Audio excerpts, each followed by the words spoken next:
आजकल संदीप माहेश्वरी जी और विवेक बिंद्रा जी की कंट्रोवर्सी यूट्यूब पर काफी चर्चा का विषय बनी हुई है।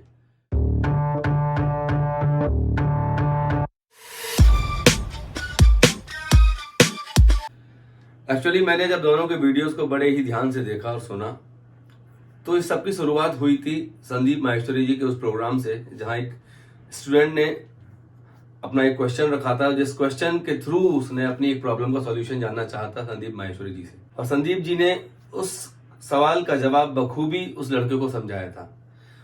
और उस पूरे डिस्कशन के दौरान कहीं भी ना तो विवेक बिंद्रा जी का नाम था, ना ही उनकी किसी कंपनी का नाम था। तो आखिर फिर ये कंट्रोवर्सी शुरू कहां से हुई? तो कंट्रोवर्सी शुरू हुई जब विवेक बिंद्रा जी ने लीगल एक्शन लिया संदीप जी के ऊपर, और उन्होंने अपने वीडियो के थ्रू कई सारे कमेंट्स करे संदीप जी पर। तो इन दोनों की कंट्रोवर्सी में जो मेरा स्टैंड है वो संदीप जी की तरफ रहता है, क्योंकि संदीप जी की सारी बातें जो मुझे बड़ी जायज लगती हैं। संदीप जी ने बखूबी उस लड़के के उस सवाल का जवाब दिया था। जो विवेक बिंद्रा जी कर रहे हैं इस सब चीज को लेकर के, वो बिल्कुल गलत है। वो अपने आप को खुद एक्सपोज कर रहे हैं सबके सामने कि देखिए मैंने ये सब किया है। तो मुझे लगता है इस सब का सबसे बड़ा कारण है विवेक बिंद्रा जी के मन में आया हुआ लालच। क्योंकि जिस सोच को लेकर के उन्होंने एज ए मोटिवेशनल स्पीकर अपनी जर्नी स्टार्ट करी थी, आज वो सोच कहीं दूर रह गई है। अब वो 100% सिर्फ जो है मनी मेकिंग एक प्रोसेस में एंटर कर चुके हैं।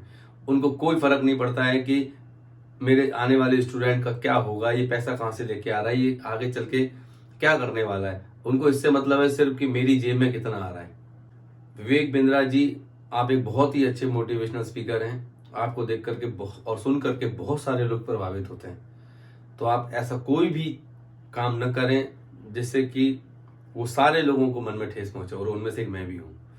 क्योंकि विवेक बिंद्रा जी, आपने खुद ही अपने कई सारे वीडियोस में कहा है कि पैसा बहुत कुछ है बट सब कुछ नहीं है। और संदीप जी ने जो इस तरह के कंपनीज, इस तरह के जो कोर्सेज करने वालों का जो स्कैम बाहर किया है, ये बहुत ही काबिल तारीफ है। और मैं तो कहता हूं कि अगर उनमें से कुछ बच्चों का भी पैसा वापस आता है तो उस सब का जो क्रेडिट है वो संदीप माहेश्वरी जी को जाएगा। और यही नहीं, जो आने वाले जाने कितने लाखों हजारों बच्चे जो इस स्कैम से बच गए, उस सबका क्रेडिट संदीप माहेश्वरी जी को जाएगा। तो सर, आपको सैल्यूट है। Thank you so much.